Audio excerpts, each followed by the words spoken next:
ठंड में पेड़ में रहने वाला ससुराल। रात का समय था। जंगल में बर्फीला तूफान आया हुआ था। वो खोखला पेड़ हवा के थपेड़ों से तिनके की तरह हिल रहा था। अंदर टंगी पुरानी लालटेन की लौ फड़फड़ा रही थी। गोविंद बुरी तरह खांस रहे थे और पूरा परिवार डर के मारे एक दूसरे से चिपका बैठा था। हे भगवान, ये कैसा इम्तिहान ले रहा है। हवा की आवाज तो देखो, जैसे यमराज दरवाजा खटखटा रहे हो। जी आप थोड़ा पानी पी लीजिए। अरे पानी भी ठंडा बर्फ हो गया है कांता। लगता है आज की रात हमारी आखिरी रात होगी। हमने बहुत बड़ी गलती कर दी। रवि, शहर की परेशानियां इस मौत के मंजर से तो बेहतर थी। वहाँ कम से कम सर पर पक्की छत तो थी। इसे कहते आसमान से गिरे और खजूर में अटके। हिम्मत रखो रेखा, ये पेड़ सदियों पुराना है। इतनी आसानी से नहीं गिरेगा, बस ये तूफान थम जाए। कैसा पुराना पेड़ भैया, देखो लकड़ी चरमरा रही है। अगर ये गिरा तो हड्डी पसली भी नहीं मिलेगी। कैसी मती मारी गई थी जो यहाँ चले आए। भाभी, मुझे बहुत डर लग रहा है। लालटेन बुझने वाली है, अगर अंधेरा हो गया तो। चुप कर पगली, शुभ शुभ बोल। भगवान है ना, वो रक्षा करेंगे। लगता है आज रात नहीं बचने वाले। कोई शोर मत करो, शांति से बैठो। शोर से जानवर भी आ सकते हैं। बस प्रार्थना करो कि सुबह हो जाए और तूफान थम जाए। पूरा परिवार बहुत डरा हुआ था। तभी एक जोरदार आवाज हुई। माहौल एकदम बदल जाता है। दिन का समय है और शहनाई बज रही है। शहर के एक सुंदर पक्के मकान के द्वार पर गोविंद और कांता अपने चारों बेटों और नई नवेली बहुओं का स्वागत कर रहे हैं। आओ आओ मेरे घर की लक्ष्मियों, शुभ घड़ी में अंदर आ जाओ। आज तुम चारों के आने से मेरे इस घर में 4 चांद लग गए। सच कहूँ तो मुझे अपना ये घर किसी मंदिर से कम नहीं लग रहा। सुनिए जी, जरा देखिए तो सही, हमारा ये घर आज कितना भरा पूरा और रौनक वाला लग रहा है। अब जाकर मेरा परिवार पूरा हुआ है। अरे भाग्यवान घर तो अब घर बना है। देखो बहू, ये मकान मेरी जिंदगी भर की कमाई है। आंधी आए या तूफान, इसकी एक ईंट नहीं हिल सकती। तुम लोग यहाँ राज करोगी। बाबूजी, घर तो बहुत सुंदर है, बिल्कुल महल जैसा। हमें तो विश्वास ही नहीं हो रहा कि हम इतने अच्छे घर में रहेंगे। हाँ हाँ, महल तो है। अब बस इस महल की रानियां आपस में झगड़ा न करें तो सब बढ़िया रहेगा। जी आप भी ना, हम क्यों लड़ेंगे। हम तो बिल्कुल मिलजुल कर इस घर को स्वर्ग बनाएंगे।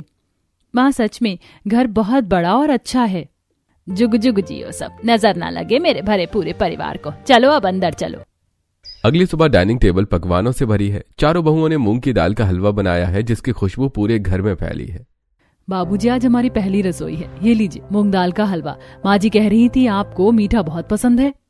वाह भाई वाह, क्या स्वाद है। बहू, तुम्हारे हाथों में तो जादू है। ऐसा हलवा तो मैंने शहर की बड़ी दुकानों पर भी नहीं खाया। दिल खुश कर दिया। मैंने कहा था ना जी, मेरी बहुएं लाखों में एक है। भगवान का शुक्र है कि हम इतने अमीर परिवार हैं, किसी चीज की कमी नहीं है। सच में माँ, हम बहुत किस्मत वाले हैं। इतना बड़ा घर, गाड़ियाँ और अब इतना अच्छा खाना। इसे कहते हैं छप्पर फाड़ के खुशियाँ मिलना। भाभी, कल से डाइटिंग कैंसिल। इतना टेस्टी खाना मिलेगा तो मैं तो मोटी हो जाऊंगी। सब जोर से हंस पड़ते हैं। अगली सुबह करीब 7 बजे का समय था।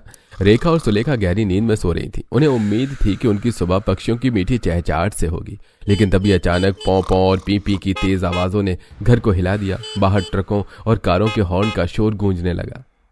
हे भगवान, ये क्या पता कि सुबह सुबह। मुझे तो लगा जैसे घर गिर रहा हो। ये कोई भूकंप आया है क्या? इतना भयानक शोर क्यों हो रहा है? उफ, मेरे तो कान के पर्दे फटने को आ गए। इस शोर ने तो मेरा सिर दर्द से फाड़ दिया है। शांति से सोने भी नहीं देते हैं ये लोग। लगता है नीचे सड़क पर गाड़ियों का बहुत लंबा जाम लग गया है। उफ, इस बेसुरे शोर ने तो मेरा सिर दर्द से फाड़ दिया है। रुक जा, मैं जरा खिड़की खोल देती हूँ। बाहर से थोड़ी ताजी और खुली हवा अंदर आएगी तो शायद ये घुटन कम होंगे और हमें कुछ राहत मिलेगी। रेखा बिस्तर से उठी और ताजी हवा की उम्मीद में उसने पर्दा हटाकर खिड़की खोल दी। लेकिन जैसे ही खिड़की खुली, ताजी हवा की जगह काले धुएं का एक गुबार अंदर आया और बाहर का शोर और तेज हो गया। बाप रे, ये हवा है या जहर? सुलेखा, जल्दी से खिड़की बंद कर, मेरा तो दम घुट रहा है। अरे रेखा, ये तुमने क्या कर दिया? जल्दी से खिड़की बंद करो। तुम्हें पता नहीं है क्या, हम शहर में रह रहे हैं। यहाँ की हवा में अब सांस लेने लायक ऑक्सीजन नहीं बची है। सिर्फ गाड़ियों का काला धुआं और धूल है। अगर ठंडक चाहिए तो एसी चला लो, लेकिन भगवान के लिए बाहर की जहरीली हवा को अंदर मत आने दो, वरना हम सबके सब बीमार पड़ जाएंगे। हमने तो मन में ना जाने कैसी कैसी तस्वीरें बना रखी थी कि शहर की सुबह सुहानी होगी और हमें खूबसूरत नजारे देखने को मिलेंगे, पर यहाँ की हकीकत तो कुछ और ही है। यहाँ तो बेचारा सूरज भी इस काले जहरीले धुएं के पीछे कहीं मुंह छिपाए बैठा है। सच कहूँ तो अपने नए घर की पहली सुबह इतनी काली और दम घोटू होगी, इसकी हमने सपने में भी उम्मीद नहीं की थी। ऐसे समय बीत जाता है। दोपहर के समय चारों बहुएं और नंद प्रिया शहर के बाजार में शॉपिंग के लिए गईं। चारों तरफ गाड़ियों का रैला था और धूल उड़ रही थी। लोगों की भीड़ धक्का मुक्की कर रही थी और सांस लेना मुश्किल हो रहा था। अच्छी अच्छी। उफ दीदी बस करो, अब चलो वापस घर चलते। मेरी तो हालत खराब हो गई है। यहाँ की ये धूल मेरी नाक और गले में बुरी तरह फंस गई है। मुझे सांस लेने में भी घुटन हो रही है। अगर थोड़ी देर और यहाँ रुके तो मेरा तो दम ही निकल जाएगा। हाँ टीना, तू सही कह रही है। जरा मेरी हालत तो देख, ऐसा लग रहा है जैसे किसी ने मेरी आंखों में मुट्ठी भरकर पिसी हुई लाल मिर्च झोंक दी हो। जलन के मारे मेरी तो आंखें ही नहीं खुल रही हैं और आंसू रुकने का नाम नहीं ले रहे।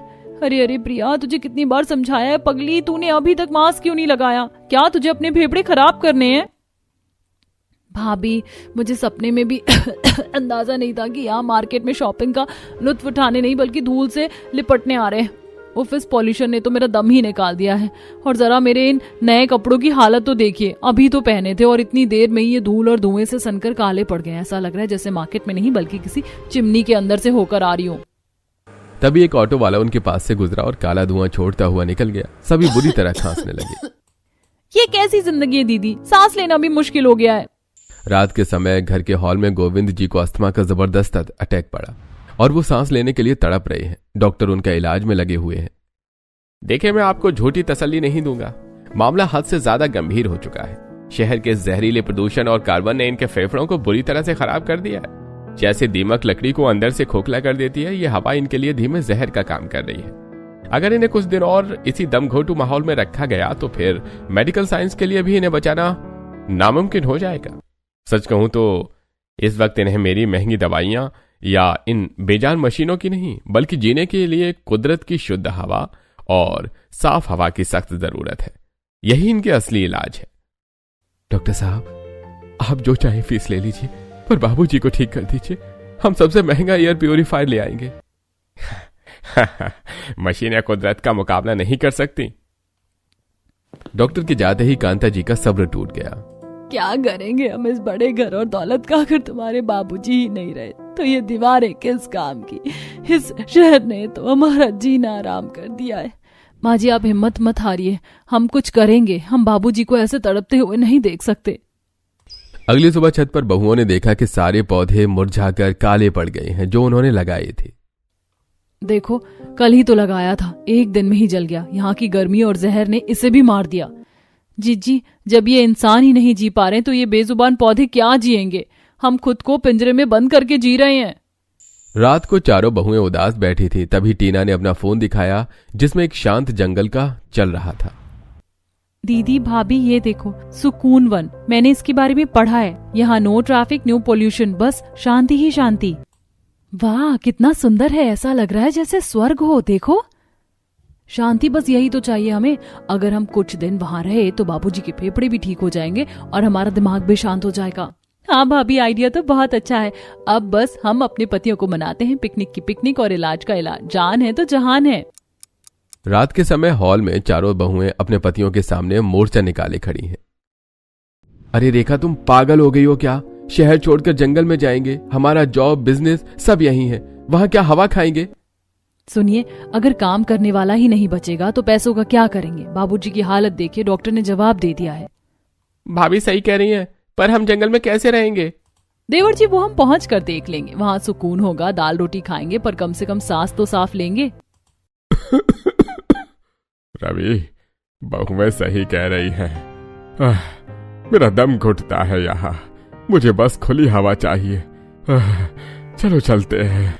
जब घर के बड़े राजी हैं तो तुम लोग क्यों नुक्स निकाल रहे हो? चलो तैयारी शुरू करो, हम सुकून बन जाएंगे। पतियों को हार माननी पड़ी और वो न चाहते हुए भी तैयार हो गए।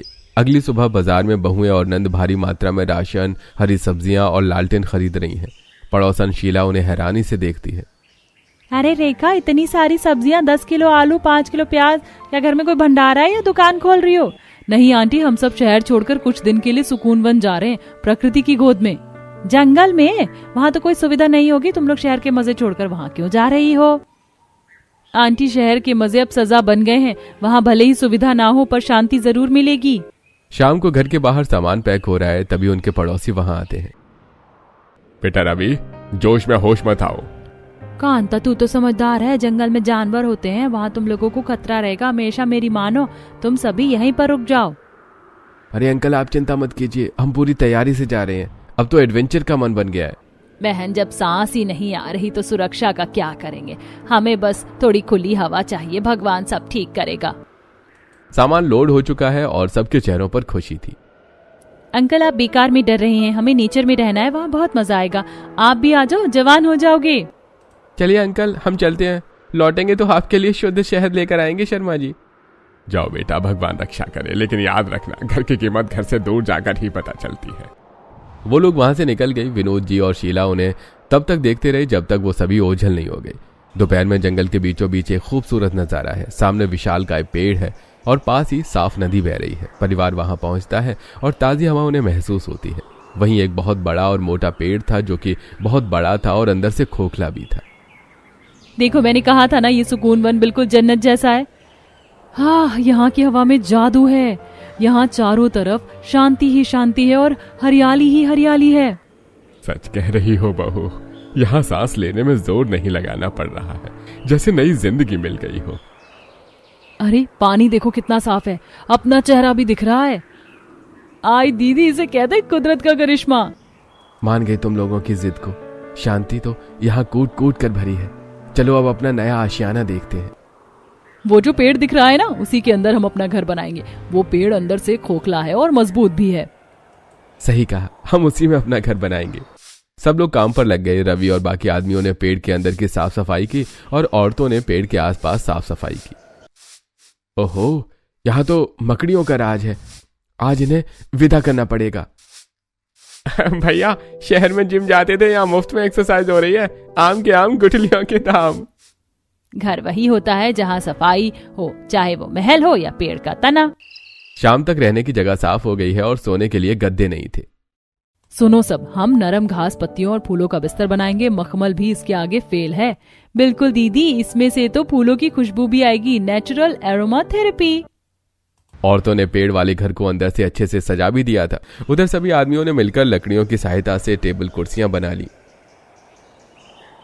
लो, अब तो लकड़ियों की कुर्सी टेबल भी तैयार हो गई। मुझे तो पता ही नहीं था कि मेरे अंदर इतना टैलेंट है। अरे वाह, बड़ा आराम है इसमें। तुम बच्चों ने तो जंगल में मंगल कर दिया। सूरज ढल रहा है और पूरा परिवार नदी से पानी भरने जा रहा है। उफ, पानी कितना ठंडा है और कितना साफ पानी है। नदी पेड़ से काफी दूर थी और अकेले पानी लाना बहुत थकाने वाला काम था, इसलिए उन्होंने एक शानदार तरकीब निकाली। पूरा परिवार पेड़ से लेकर नदी तक थोड़ी थोड़ी दूर पर खड़ा हो गया। देखो, कोई भी पूरा रास्ता नहीं चलेगा। मैं घड़ा भरकर यहाँ तक लाऊंगा और कवि को दूंगा, कवि आगे अवि को देगा और इस तरह हम बिना थके पानी पहुंचा देंगे। योजना शुरू हुई। एक ने घड़ा भरा, थोड़ी दूर चलकर दूसरे को दिया और दूसरे ने तीसरे को। ये काम मेहनत कम और खेल ज्यादा लग रहा था। ये लो सुलेखा, पासिंग द पार्सल खेल रहे हो हम तो। आ गया दीदी, बिना पानी गिराए मिशन पूरा करेंगे। इस तरह हंसी मजाक करते हुए उन्होंने बिना थके सारे घड़े भर लिए और उन्हें पता भी नहीं चला कि कब काम खत्म हो गया। उस शाम उन्होंने चूल्हे पर बची हुई दाल और रोटियां बनाई और सबने एक साथ घेरा बनाकर खाना खाया। खाने के बाद सब पेड़ के बाहर खुले आसमान के नीचे बैठ गए। ऊपर चांद और तारे ऐसे चमक रहे थे जैसे हीरों की चादर बिछी हो। देखो सुलेखा, शहर की चकाचौंध में तो हम भूल ही गए थे कि आसमान इतना सुंदर भी होता है। वहां तो धुएं की वजह से एक तारा भी नहीं दिखता था। सही कह रही हो रेखा, वैसे तो सर्दियां हैं पर ये ठंडी हवा चुभ नहीं रही है बल्कि सुकून दे रही है। इसे कहते हैं कुदरत का एसी। बरसों बाद आज हम सब ने साथ बैठकर बातें की हैं, वरना वहां तो सबके हाथ में मोबाइल होता था और जुबान पर ताला। हंसी और पुरानी बातों का दौर देर तक रात तक चलता रहा। ऐसे ही 2 दिन बीत गए। राशन खत्म हो चुका था और मोबाइल में नेटवर्क नहीं था। यार, यहाँ एक डंडा नेटवर्क नहीं है। क्लाइंट के मेल पेंडिंग होंगे। नेटवर्क तो नहीं आ रहा है, मैंने भी बहुत चेक किया। राशन भी खत्म हो गया, सोचा कि कुछ मंगा लूंगी, लेकिन नेटवर्क बिल्कुल नहीं है। भाभी, मुझे तो वापस जाने का मन नहीं कर रहा। ये रियल लाइफ स्टोरी ज्यादा अच्छी है। अरे मुझे तो जमाना हो गया था इतनी अच्छी नींद के लिए। अभी तो बस इस पल को जी लो। राशन खत्म हो गया था, इसलिए सभी आदमियों ने खेती करने का फैसला किया। उन्होंने पेड़ के सामने जो जमीन थी उसे समतल बनाया। उफ, ये जमीन पत्थर जैसी सख्त है, क्या इसमें फसल उगेगी? हिम्मत मत हारिए, एक किसान बहुत मेहनत करता है और तब हमारे पास गेहूं आता है, इसीलिए हमें भी मेहनत करनी है। मैंने ये बीज संभाल कर रखे थे, देखना इस मिट्टी से सोना उगेगा। बेटा क्यारी सीधी बनाना, खेती बाड़ी बच्चों का खेल नहीं है, सलीके से करो। शाम को पूरा परिवार आराम कर रहा था, तभी झाड़ियों से दो कमजोर गायें रंभाती हुई आती हैं। भाभी देखो, कोई जानवर आया है, कहीं ये हमें मारने तो नहीं आए।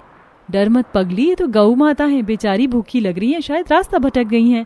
अरे साक्षात लक्ष्मी चल कर आई है हमारे द्वार। बहुओं, बची हुई रोटियां और पानी ले आओ, भूखे को अन्न देना ही हमारा धर्म है। कितनी सीधी है ये माँ जी, क्या हम इन्हें रख लें? अरे लो, अब हम ग्वाले भी बन गए। ठीक है, रख लेते हैं, कम से कम चाय के लिए दूध का जुगाड़ तो हो जाएगा। चलो अब घर में शुद्ध दूध मिलेगा। भगवान जब एक दरवाजा बंद करता है तो दूसरा खोल देता है। रात के सन्नाटे में मच्छरों की फौज ने सबको परेशान कर रखा था। उफ, ये मच्छर तो जान ले लेंगे, एक मिनट भी चैन से बैठने नहीं दे रहे। भैया कुछ करो ना, यहाँ तो शहर से भी बड़े मच्छर हैं, मुझे नींद नहीं आ रही। अरे अब क्या करूं, कोई ऑल आउट थोड़े है, यहाँ जंगल है, मच्छर तो होंगे ही। अरे शोर मत मचाओ, इसका देसी इलाज है। कभी जाओ नीम के सूखे पत्ते जमा कर। अभी ने जाकर नीम के सूखे पत्ते जमा किए, फिर गोविंद जी ने उसमें आग लगा दी, जिससे थोड़ी देर बाद नीम का कड़वा धुआं पूरे घर में फैल गया और मच्छर भाग गए। वाह बाबूजी, आपका नुस्खा तो जादू कर गया। इसे कहते हैं बुजुर्गों की सलाह हमेशा काम आती है। ऐसी कुछ समय बीत गया। एक रात को सियार के रोने की आवाज और अंधेरे में चमकती दो आंखों ने सबको डरा दिया। रवि ने टॉर्च जलाकर जानवर को भगाया, लेकिन डर दिलों में बैठ गया। भैया कल रात तो बच गए, लेकिन रोज रोज किस्मत साथ नहीं देगी, हमें घर के चारों तरफ बाउंड्री बनानी होगी। सही कह रहा है, जंगल का कोई भरोसा नहीं है, सुरक्षा सबसे पहले है। चलिए हम भी मदद करते हैं, हम औरतें घर के बाहर की सुरक्षा में भी पीछे नहीं रहेंगी। पूरा परिवार दिन भर मेहनत करके लकड़ी के खूंटे और कांटेदार झाड़ियों की बाउंड्री तैयार कर देता है। अब उनके घर के चारों तरफ कांटेदार बाउंड्री हो गई थी, अब जानवर अंदर नहीं आ सकते थे। लीजिए, बन गई हमारी लक्ष्मण रेखा, अब कोई जानवर आसानी से अंदर नहीं आ पाएगा। ऐसे कुछ दिन बीत गए। खेत में हरी भरी सब्जियां लहला रही थी। आज चूल्हे पर ताजी लौकी और बाजरे की रोटियां बनी हैं। आहा, क्या खुशबू है, भूख तो ऐसी लगी है कि पत्थर भी हजम हो जाए। भाभी सच में मजा आ गया, ऐसी मिठास तो शहर की महंगी सब्जियों में भी नहीं है। सही कहा टीना, ऐसी भूख और ऐसा स्वाद शहर के पिज्जा बर्गर में कहाँ, वहां तो बस पेट भरते थे, यहाँ मन भर रहा है। ये तुम्हारी मेहनत का स्वाद है बच्चों, जो पसीना बहाकर कमाया जाता है वो अमृत समान होता है। मौसम बदल रहा है, ठंडी हवाएं सीधे पेड़ के अंदर आ रही हैं, जिससे मीना कांपने लगती है। लगता है जंगल का एसी कुछ ज्यादा ही तेज हो गया है, टेम्परेचर कम करना पड़ेगा। मजाक छोड़ो देवर जी, अगर हवा नहीं रुकी तो बीमार पड़ जाएंगे। आओ मिलकर इन बोरियों से पेड़ के छेदों को बंद करते हैं। ये भी एक एडवेंचर ही है ना भैया, जैसे फिल्मों में दिखाते हैं हम लोग कितने स्ट्रांग हो गए हैं। हाँ गुड़िया, एडवेंचर तो है, बस ये सर्दी आसानी से निकल जाए।